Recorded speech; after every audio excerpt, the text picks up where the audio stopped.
நினைச்சதை அடையறதுக்கு ஒரு மிகச்சிறந்த வழிகாட்டி புத்தகம் இன்றைய நவீன கோடீஸ்வரர்களாலோ இல்ல சுய முன்னேற்ற பேச்சாளர்களால எழுதப்படல அப்படின்னு நான் சொன்னா நீங்க நம்புவீர்களா? கேக்கறதுக்கே கொஞ்சம் ஆச்சரியமா தான் இருக்கு. ஆமா. அதாவது பல நூற்றாண்டுகளுக்கு முன்னாடி இல்லாத குதிரைகளை வாங்கறதுக்காக ஒட்டுமொத்த பிரபஞ்சத்தையே பயன்படுத்தின ஒரு பழங்கால தமிழ் அமைச்சரால எழுதப்பட்டது அப்படின்னு சொன்னா கண்டிப்பா ஆச்சரியமா இருக்குல்ல? ஆமா, ரொம்பவே சுவாரஸ்யமான ஒரு தொடக்கம் அது. உங்ககிட்ட இருக்கிற தரவுகள், கட்டுரைகள், அப்புறம் குறிப்புகளை வச்சு அதில் இருக்கும் சுவாரஸ்யமான உண்மைகளை பிரித்தெடுக்கும் இந்த ஆழமான அலசருக்கு உங்களை வரவேற்கிறோம். இன்னைக்கு நாம பார்க்க போறது அகவாற்றல் ஈர்ப்பு, அதாவது லா ஆஃப் அட்ராக்ஷன் அப்படிங்கிற கருத்தை முற்றிலும் வேற ஒரு கோணத்துல காட்டுற ஒரு மனிதரோட வாழ்க்கையை தான். அவர் பேர் மாணிக்கவாசகர். கண்டிப்பா.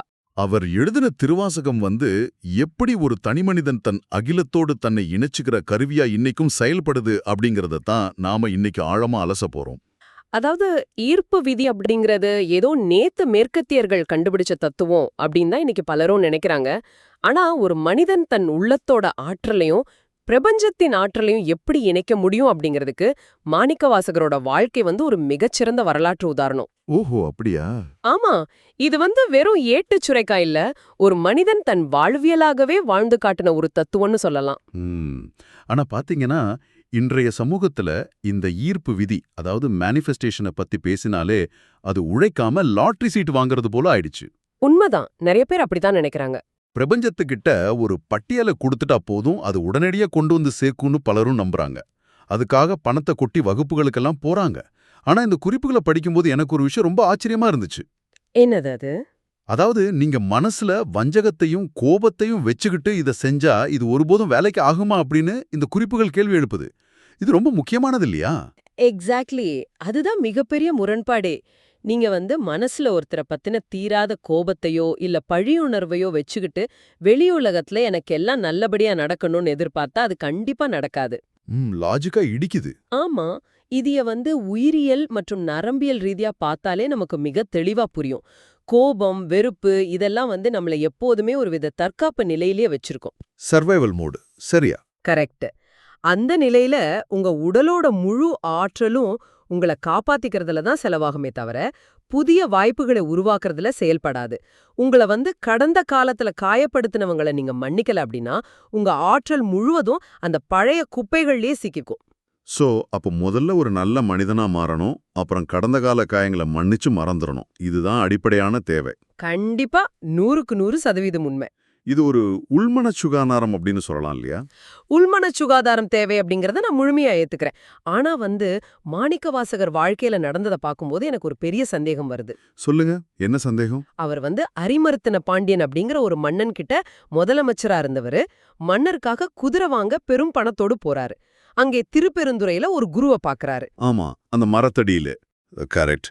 அவர் கொடுத்த ஆன்மீக அறிவில மயங்கி மன்னரோட பணத்தை எடுத்து ஒரு கோயிலே கட்டிடுறாரு. இன்றைய நடைமுறை உலகத்துல பார்த்தா இது அரசு பணத்தை கையாடல் செஞ்சது போலதானே இருக்கு. வெளிப்படையா பார்த்தா அப்படிதான் தோணும். இதை எப்படி பிரபஞ்ச ஈர்ப்பு அப்படின்னு நியாயப்படுத்த முடியும்? ஒரு கோபக்கார முதலாளியோட பணத்தை, அதாவது மன்னரோட பணத்தை எடுத்து செலவு செஞ்சா அதற்கான விளைவு சந்திச்சுதானே ஆகணும்.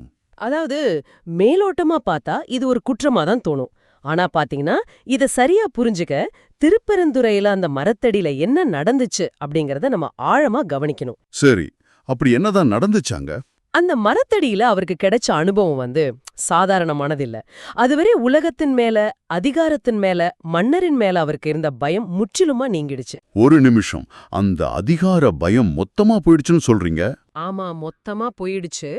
அந்த பிரபஞ்ச ஆற்றலோடு, அதாவது சிவபெருமானோடு அவர் ஆழமான காதல் வயப்பட்டுட்டார்.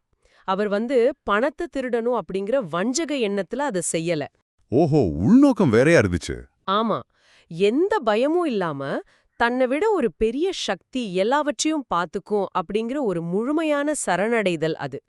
இத ஒரு திருவாசகத்துல அவனருளாலே அவன்தாள் வணங்கி அப்படின்னு குறிப்பிடுறாரு. வாவ், ரொம்ப அழகான வரி.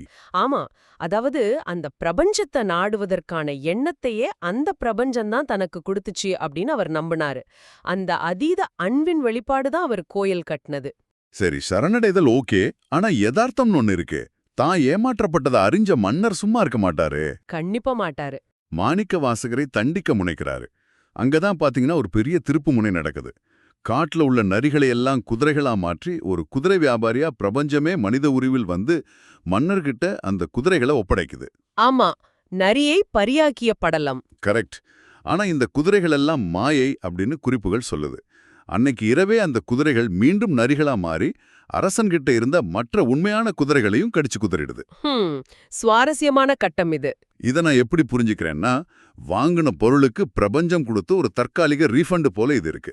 அதுவும் அடுத்த நாளே எக்ஸ்பைரி ஆயிடுச்சு. ஆமா, நல்ல ஒரு ஒப்பீடு. ஆனா இதோட உண்மையான தத்துவம் என்ன? பிரபஞ்சம் ஏன் இப்படி மாயைகளை உருவாக்கணும்? மாணிக்க வாசகரை காப்பாற்ற நினைச்சா நேரடியாகவே காப்பாற்றிருக்கலாமே. அதாவது பிரபஞ்சம் எப்போதுமே ஒரு விஷயத்தை நேரடியாக செய்யாது.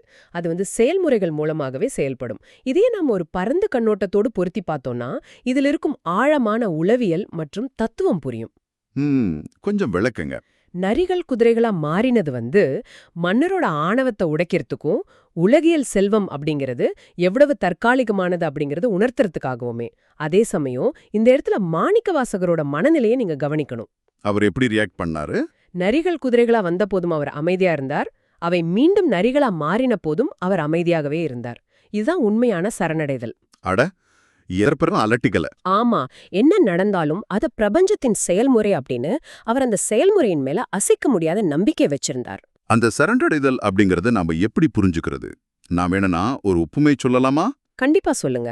கிட்டா நம்ம மூழ்கிடுவோம். ஆமா, மூச்சு திணறும். ஆனா எந்த பதற்றமும் இல்லாம தண்ணிய முழுமையா நம்பி நம்ம தளர்த்திக்கிட்டா அந்த தண்ணியே நம்ம தாங்கி பிடிச்சுக்கும் இல்லையா?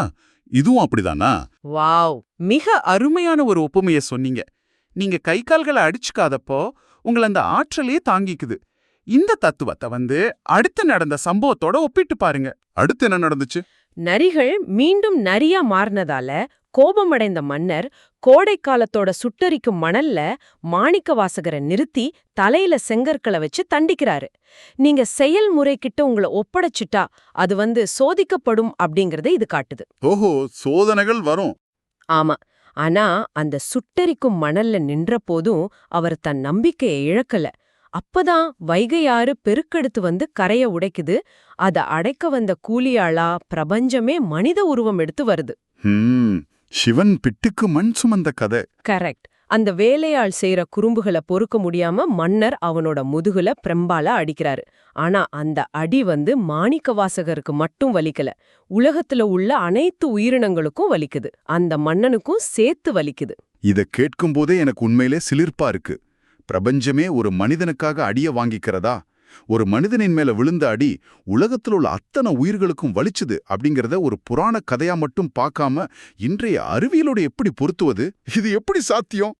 இத வெறும் கதையா பார்க்க வேண்டாம். நவீன அறிவியல்ல, அதாவது குவாண்டம் பிசிக்ஸ்ல பாத்தீங்கன்னா அணுக்களின் நுண்பிணைப்பு, குவாண்டம் என்டாங்கல்மெண்ட் அப்படின்னு ஒரு கோட்பாடு இருக்கு. ஆமா, கேள்விப்பட்டிருக்கேன். அதாவது இந்த அகிலத்துல உள்ள அனைத்து அணுக்களும் ஆற்றல் நிலைகளும் ஒண்ணுக்கொன்னு தொடர்புல இருக்கு. நீங்க ஒரு உச்சக்கட்ட உயர் ஆற்றல் நிலைய, ஹை எனர்ஜி ஸ்டேட்டை அடையும் போது, அதாவது அகங்காரம் அழியும் போது, எக்ஸாக்ட்லி, உங்க அகங்காரம் முழுமையா அழிஞ்சு நீங்க பிரபஞ்சத்தோட ஒரு பகுதியா மாறும்போது உங்களுக்கும் மற்றவர்களுக்குமான வேறுபாடு அழிஞ்சிடுது. நீங்க அனுபவிக்கிற வலியோ ஆனந்தமோ ஒட்டுமொத்த பிரபஞ்சத்தோட உணர்வாவே மாறிடுது. இதத்தான் அந்த நிகழ்வு உருவகப்படுத்துது. நீங்க முழுமையா சரணடையும் போது பிரபஞ்சம் உங்க வலிய தன் வழியா ஏத்துக்குது. இததான் பாதுகாப்போட உச்சக்கட்டம். ஆச்சரியமா இருக்கு. இவ்வளவு பெரிய பிரபஞ்ச தொடர்பை அனுபவிச்சதோட வெளிப்பாடுதான் திருவாசகம் அப்படிங்கிற அந்த மாபெரும் படைப்பு. அது வெறும் ஒரு பக்தி நூல் அல்ல. அது சுய உணர்தலின் உச்சக்கட்ட அனுபவத்தால் எழுதப்பட்ட ஒரு ஆன்மீக வழிகாட்டி அப்படின்னு இந்த குறிப்பு சிலாகிச்சு சொல்லுது. ஆமா, அவர் எழுதின ஒவ்வொரு வரியிலையும் அந்த உணர்வுபூர்வமான தொடர்பு ரொம்ப தெளிவா தெரியும். சரி, இப்போ நம்ம கொஞ்சம் யதார்த்தத்துக்கு வருவோம். இன்றைய நேயர்களுக்கு இது மிகவும் அவசியமானது. ஏன்னா நாமெல்லாம் குதிரை வாங்க போறதில்ல, நமக்கு பின்னாடி பிரபஞ்சம் கூலியால வரப்போறதும் இல்ல. கண்டிப்பா. இன்றைய காலகட்டத்துல பாத்தீங்கன்னா நமது அலுவலகத்துல இருக்கிற ஒரு மோசமான பாஸோ இல்ல ஒரு நிதி நெருக்கடியோ தான் நமக்கு அந்த சுட்டெரிக்கும் மணல். இந்த நிலையில திருவாசகம் காட்டுற அந்த அகவாற்றல் ஈர்ப்ப நம் அன்றாட வாழ்விலே எப்படி பயன்படுத்துறது? மிக முக்கியமான கட்டத்துக்கு வந்திருக்கோம். ஈர்ப்பு விதி அப்படிங்கிறது வெறும் ஆசைப்படுறது மட்டும் இல்ல, அது அன்றாட பயிற்சிகளோட தொகுப்பு. இந்த குறிப்புகள் மிக தெளிவா சில வழிமுறைகளை பட்டியலிட்டிருக்கு. என்னென்ன வழிமுறைகள் அது? முதலாவது, வெறும் பணத்தை தேடி ஓடாதீங்க. உங்க சந்தேகங்களை தீர்த்துக்கோங்க. நிகழ்காலத்துல வாழுங்க. அடுத்து, உங்கள ஒரு கவனிப்பவரா, அதாவது ஒரு சாட்சியா மாற்றிக்கோங்க. ஒரு நிமிஷம், அந்த சாட்சியா இருத்தல் அப்படிங்கிறத சற்று விளக்கமா சொல்ல முடியுமா? அது எப்படி வேலை செய்யுது? வெறும் கவனிக்கிறது எப்படி ஒருத்தரை வெற்றியாளரா மாத்தும்? அதாவது, உதாரணத்துக்கு, உங்களுக்கு ஒரு நெருக்கடி வரும்போது உங்க மூளை உடனடியா பதற்றம் அடைஞ்சு உயிர் பிழைப்பதற்கான போராட்ட நிலைக்கு, அந்த ஃபைட் ஆர் ஃப்ளைட் மோடுக்கு செல்லும். ஆமாம், பதற்றம் வந்துரும். அந்த நிலையில உங்க சிந்தனை சுருங்கிடும். உங்களால தீர்க்கமான முடிவுகளை எடுக்க முடியாது. ஆனா, அந்த நெருக்கடிய உங்களது சொந்த பிரச்சனையா பார்க்காம கொஞ்சம் விலகி நின்னு 3ஆம் நபரா வேடிக்கை பார்த்தா என்ன நடக்கும்? உணர்ச்சிகள் கொஞ்சம் குறைய வாய்ப்பு இருக்கு. கரெக்ட். உணர்ச்சிகள் விலகி உங்க மூளை ஒரு உயர ஆற்றல் நிலைக்கு சென்று பிரச்சனையை தீர்ப்பதற்கான வழிய அமைதியா தேடும். இதுதான் சாட்சியா இருத்தல். ஓஹோ, ரொம்ப பிராக்டிக்கலான ஒரு அப்ரோச் இது. ஆமா. தினசரி உங்க இலக்குகளை எழுதுறது, தியானம் பண்றது, மூச்சு பயிற்சி செய்யறது, இதெல்லாம் உங்களை இந்த உயர ஆற்றல் நிலையில வச்சிருக்க உதவும் கருவிகள். வெளியில எவ்ளோ பெரிய நெருக்கடிகள் வந்தாலும், மன்னரோட தண்டனை போல கஷ்டங்கள் வந்தாலும், உள்ள உங்க ஆற்றலை குறையாம வச்சுக்கிறது தான் மாணிக்கவாசகர் காட்டின வெற்றி ரகசியம்.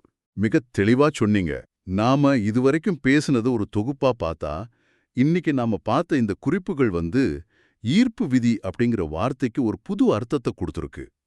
இது குறுக்கு வழியில பணம் சம்பாதிக்கிற ஒரு தந்திரம் கிடையாது. கண்டிப்பா கிடையாது. உண்மையான ஈர்ப்பு விதி அப்படிங்கிறது வெளியுலக பொருட்களை நம்மகிட்ட வரவழைக்கிறது இல்ல.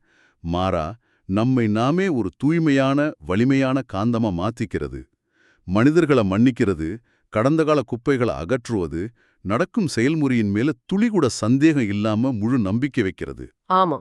அப்புறம் பிரபஞ்சத்துக்கிட்ட தன்னை முழுமையா ஒப்படைக்கிறது ஆகியவே தான் உண்மையான வெற்றிக்கான வழிகள் அப்படிங்கிறத ஆயிரக்கணக்கான ஆண்டுகளுக்கு முன்பே மாணிக்கவாசகரோட வாழ்க்கை நமக்கு காட்டுது. அந்த சுய உணர்தல் பயணம்தான் திருவாசகமா மலர்ந்திருக்கு. நீங்க சரியா சொன்னீங்க. நாம வெறும் சலுகைகளை எதிர்பார்த்து பிரபஞ்சத்தை கிட்ட கையேந்தும் மனநிலையிலிருந்து மாறி, அந்த பிரபஞ்சத்தோட ஒரு அங்கமா நம்மை உணரத் தொடங்கும் போதுதான் நமது முழுமையான அகவாற்றல் விழித்துக்குது. உண்மைதான். உங்க இலக்குகளுக்காக நீங்க உழைக்கும்போது உங்களை சுற்றி உள்ள உலகம் எப்படி மாறினாலும் சரி, எந்த சவால்கள் வந்தாலும் சரி, உங்க உள்மன சுகாதாரத்தை பாதுகாத்து கொள்ளணும் அப்படிங்கிறது தான் நாம இதிலிருந்து எடுத்துச் செல்ல வேண்டிய மிகப்பெரிய பாடம். இந்த அற்புதமான உரையாடலை முடிக்கும் முன் உங்களுக்காக ஒரு இறுதிச் சிந்தனை. அதாவது, மன்னர் அடித்த அடி உலகத்துல உள்ள எல்லா உயிரினங்களுக்கும் எப்படி வழியா உணர்த்தப்பட்டதோ, அதேபோல் நீங்க உங்களுக்குள் உருவாக்குற அந்த உயர் ஆற்றல் நிலையும் உங்களோட நேர்மறையான எண்ணங்களும் வெறும் உங்களுக்குள் மட்டும் சுருங்கிடாம உங்களை சுற்றியுள்ள அந்த ஒட்டுமொத்த உலகத்தின் மீதும் ஒரு தாக்கத்தை ஏற்படுத்துமா? ரொம்ப ஆழமான கேள்வி இது. ஆமா. நீங்க வெளிப்படுத்துற ஒவ்வொரு நல்லெண்ணமும், நீங்க மன்னிக்கிற ஒவ்வொரு தருணமும் இந்த உலகத்தை இன்னும் கொஞ்சம் அழகாக்குகிறது. அந்த ஆற்றல் அலைகள் எந்தெந்த உயிர்களையெல்லாம் சென்று தொடுது? சற்று சிந்தித்து பாருங்க. தொடர்ந்து தேடுங்க. மீண்டும் ஒரு ஆழமான அலசல்ல சந்திப்போம்.